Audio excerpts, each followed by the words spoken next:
Hi guys, welcome back. This is again your teacher Richard Campos. Today we're going to cover unit number 4, going shopping.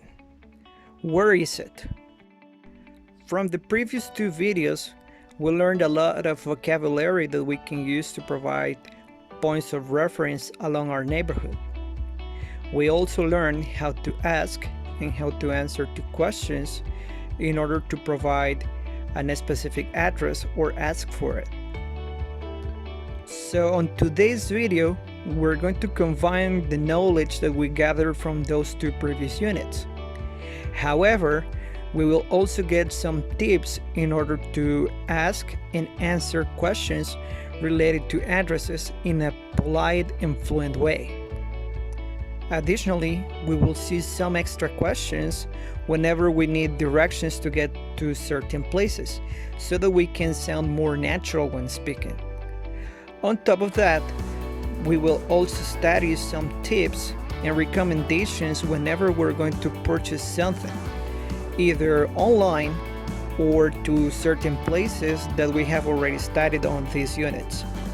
Being that said, let's begin. So in most cases, when we're going to ask for directions to someone, that someone is not a known person or one of our acquaintances.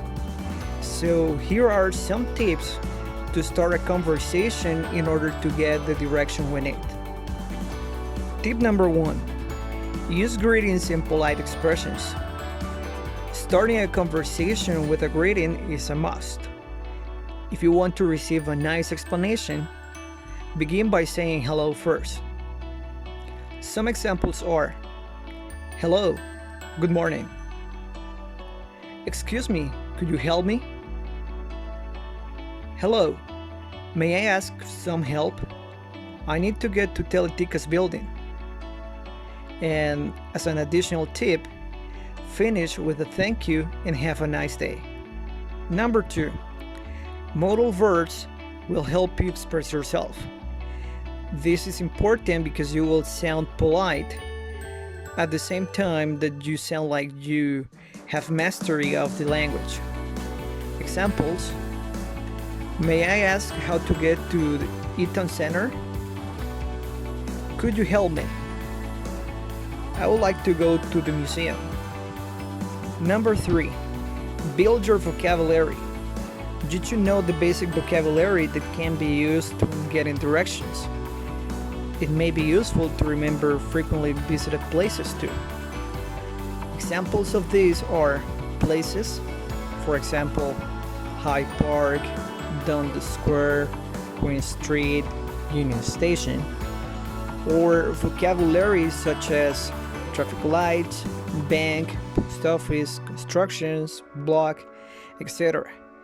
If you don't remember this, feel free to check out the 2 previous videos related to these units. Number 4, know how to ask a question. Use the right words and adverbs. Try not to leave any information out. If you ask a specific question, there are more chances of getting a specific answer. Examples: how can we get to Hyde Park? Where is Chinatown? Where am I on this map? Which train station should I take to get to San Jose? Number 5, get to know the transportation system. Sometimes it can happen that you are still far from your destination and you have to take the public transit. So which types of public transportations are the most commonly used in the city? That's a question that you should take into consideration when you are going to ask for certain places.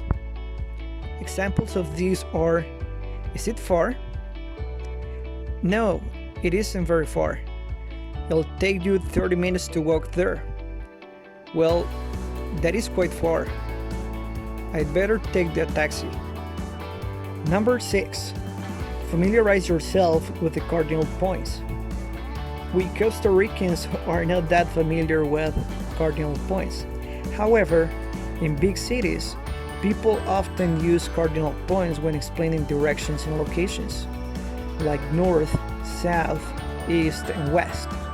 Example: at the corner of La Sabana Park, on the south side of National Stadium, there's a street that takes you in front of Teletica. Number 7. Learn the most commonly used prepositions and adverbs of place. Some important prepositions to remember when getting or giving directions are between, left and right, next to, straight ahead. If you don't remember, then feel free to go to the first video of this unit. Number 8. Use imperative sentence when giving instructions, and expect people to use them when explaining you to go there. For example, go down the street, go straight and up the stairs, go down the escalator. Number 9. Don't be afraid of using landmarks. Every city in the world has its own landmarks, so you can cut down time by researching which are the most iconic or visited places in that specific city. Some examples of this are, for example, the Big Ben in England or the Tower of Pisa in Italy. Here in Costa Rica, specifically speaking of San Jose, we have landmarks like the National Theater, the Jade Museum, the train station, or La Cajas building. And the last tip would be know where your house or residence is on the map. Before you go on a trip, check first where your house is located on a map. Find it and mark it as an important place. Now that we saw the tips, let's go and study some new ways to ask for directions and sound natural. Some of these questions are: can you give me directions to the nearest hospital? Are we on the right road to the school? How did you get to the bus stop? Where is the carnival? Where can I find the nearest car park? How do I get to the library? Is there a pep shop near here? Where is the nearest post office? Do you know where the shopping center is? Is there a sports shop around here? Can you tell me how to get to the train station from here? How can I get to the bar? What is the best way to get to the amusement park from here? What is the quickest way to get to the airport from here? What is the easiest way to get to the nearest pharmacy from here? Can you tell me where the nearest grocery store is? Where are you exactly? How do you get to the supermarket from here? I am looking for this address. Am I in the right place? How can I get there? Can you tell me the way to the Nature Hotel? Is this the right way to the campground? Do you have a map? I am trying to find an exchange office. Could you tell me how to get there? I am trying to get to the police station. Can you show me on the map? Could you help me, please? I'm looking for the bank. Does this bus go to the center? Do you know the cafe? As you can see on these examples, the part of the sentence or question that is highlighted is what makes you sound more natural and more fluent when asking for specific addresses. When giving directions, one of the most common expressions is go straight. So now we're going to see some different ways to say go straight, but in a more common and fluent way, so that we don't have to repeat several times that expression. So let's begin by go straight. Then go along the road, go down there, go down or up, and walk down or up the street. Go straight along this road. Go ahead. go straight ahead. Go straight on until you come to the crossroad. Go straight on the left or right. Go straight at the lights around about the junction. Continue straight ahead for about a mile. Keep going down this street. Keep going down for another 100 meters. Keep walking ahead. Take this road. Walk to the corner. Follow this street for 300 meters. Or follow the road until you get to the bank. Then another expression that we use a lot when giving instructions is turn. Now we're going to see some examples that we can use to indicate that direction. The first one, turn right. Then turn left. Turn back. We can also say turn left after and use a location. In this case, turn left after the bridge. Turn right at the second turning. We can also say take the first right, or take the first, second, or third street on the left or right. And also we can say round the corner from the post office. When giving directions, another common instruction is to apply the word cross. Here we're going to see some examples in which we will use that word, along with some similes, just to show more mastery of the language.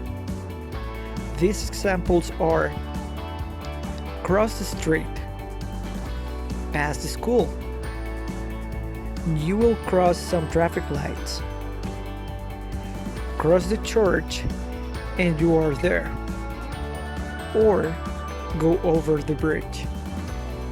Now I'm going to show you some additional common expressions that are very useful when given locations. Please feel free to pause the video so you can read them aloud, and that way you will increase and expand the knowledge of the vocabulary for this unit.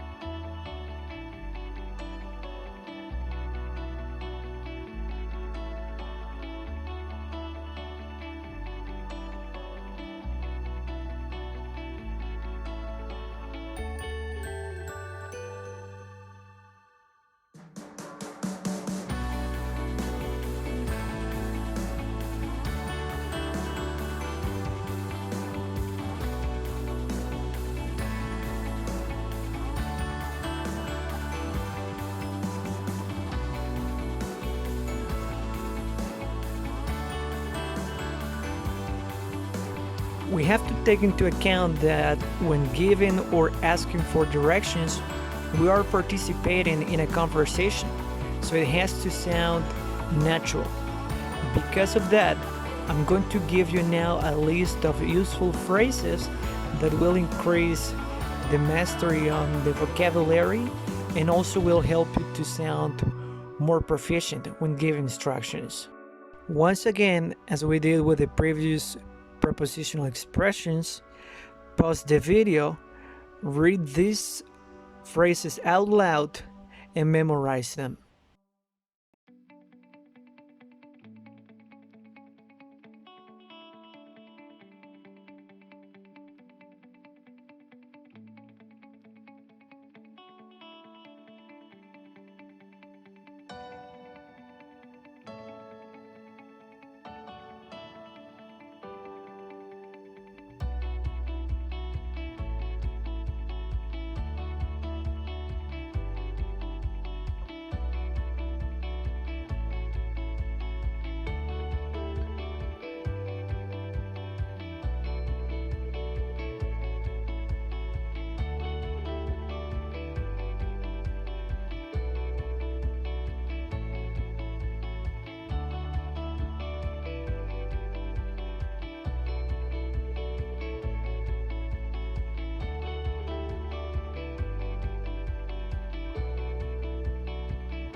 And finally, to conclude or finish a conversation, we have to use some phrases to sound polite.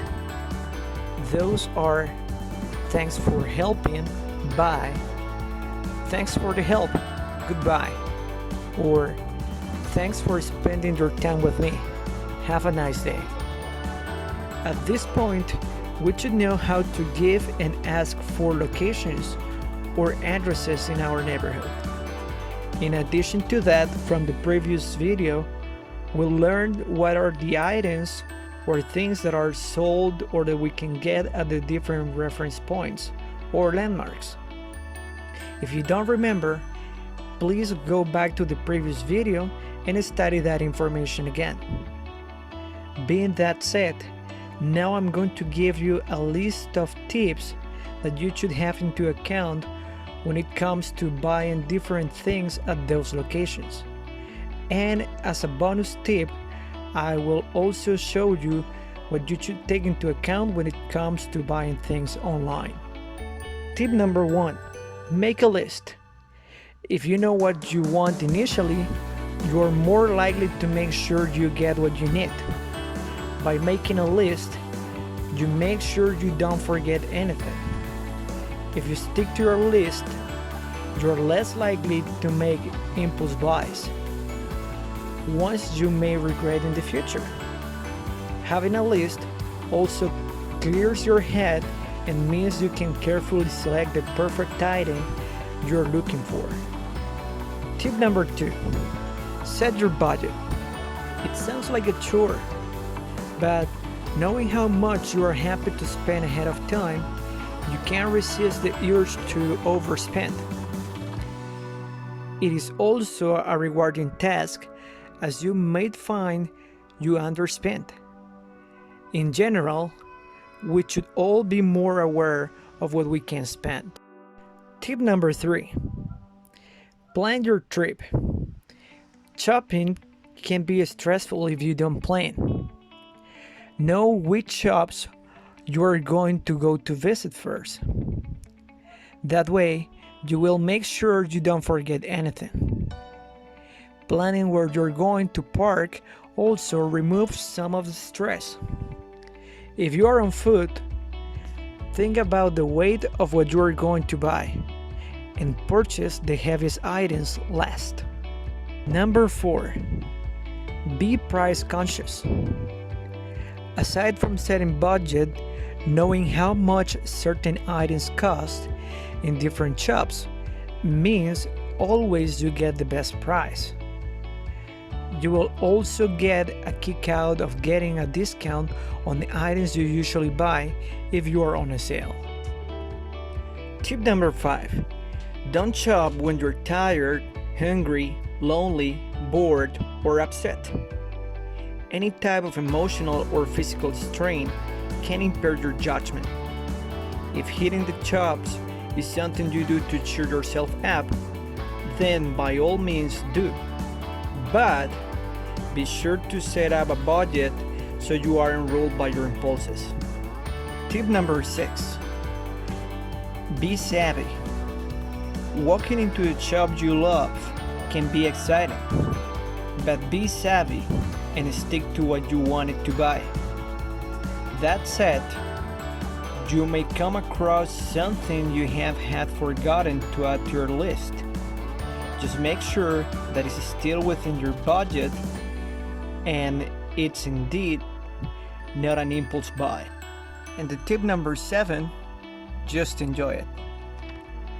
And as I said before, here are the 2 extra tips.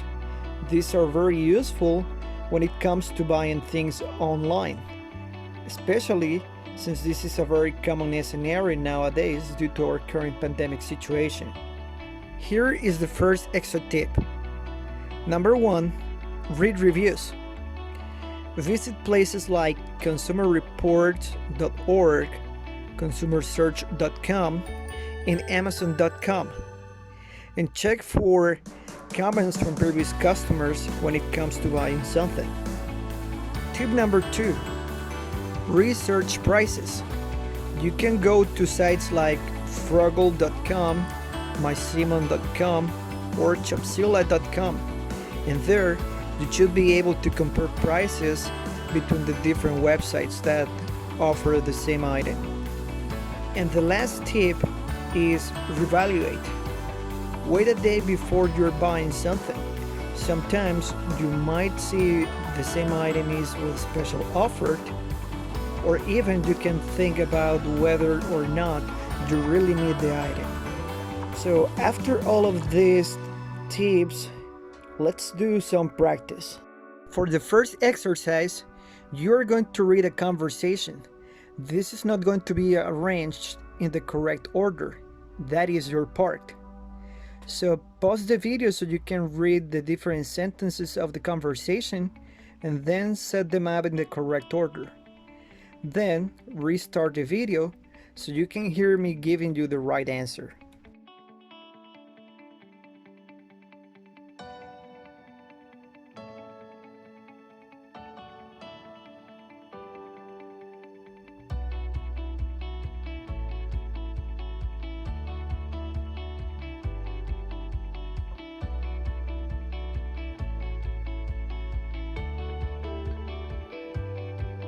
The correct arrangement for the previous exercise is the following. Excuse me, is there a supermarket near here? Yes, there is one nearby. Is it far? Not really. How do I get there? At the traffic light, take the first left and go straight on. It's on the left. Thank you. Don't mention it. For exercise number 2, we're going to do a matching activity. You will be given 5 pictures, and below the pictures you will see the phrase or vocabulary that is related to the action that you are seeing related to this topic. Pause the video once again so that you can read all of the different options for you to match it with the one that you think is the right one, and then resume the video so you can hear me giving you the right answers.